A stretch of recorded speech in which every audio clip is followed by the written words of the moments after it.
করজোড়ে হয়তো সৃষ্টিকর্তাকেই স্মরণ করলেন আকবর আলী। কয়েক মুহূর্ত আগেই তিনি জানতে পেরেছেন কি ভীষণ চাপের মুহূর্ত পার করে এশিয়া কাপ রাইজিং স্টার্সের ফাইনালে উঠে গেছে তারা, এবং সেটা সেমিফাইনালের মহারণে ভারতকে হারিয়ে, এবং তা সুপার ওভারে।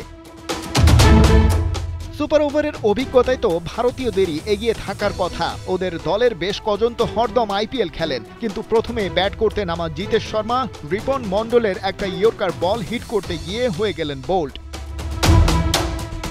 নাটকীয়তার আরও বাকি, কারণ পরের বলেই আশুতোষ শর্মা ক্যাচ তুলে দিলেন জাওয়াদ আবরারের হাতে। সুপার ওভারে 0 রানে অল আউট ভারত।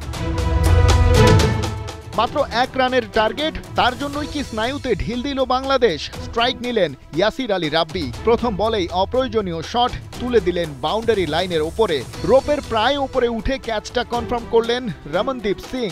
বুকের ভেতর দুরু দুরু ভয়, তীরে এসে তরি ডোবার নাটকটা কি ফের মঞ্চস্থ হয়? তারপরেই উইকেটে নামেন ক্যাপ্টেন আকবর আলী। অবশ্য কোনো বৈধ বল ফেসই করতে হয়নি তাকে। সুয়েশ শর্মা দিলেন ওয়াইড, আর আকবর কৃতজ্ঞতা জানালেন সৃষ্টিকর্তাকে।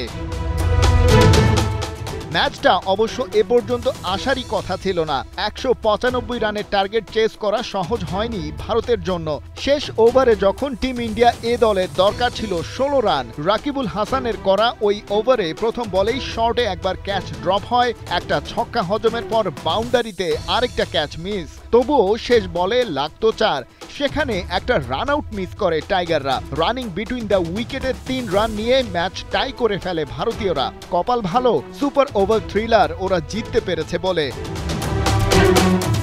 এই ইনিংসে হার্ড হিটার ক্যালিবার দিয়ে নজর কাড়া বৈভব সূর্যবংশীকে 38 রানেই বেঁধে ফেলতে পেরেছিল টাইগাররা। যদিও ওই রান তিনি করেছিলেন মাত্র 15 বল খরচায়, আর ওপেনার প্রিয়ন্স আরিয়া 23 বলে করেছেন দলের হয়ে সর্বোচ্চ 44।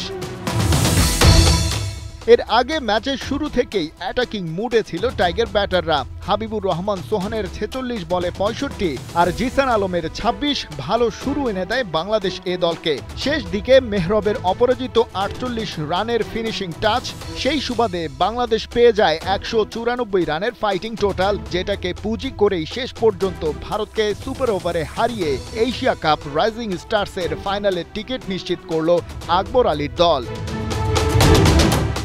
খালিদ জামিল, 71।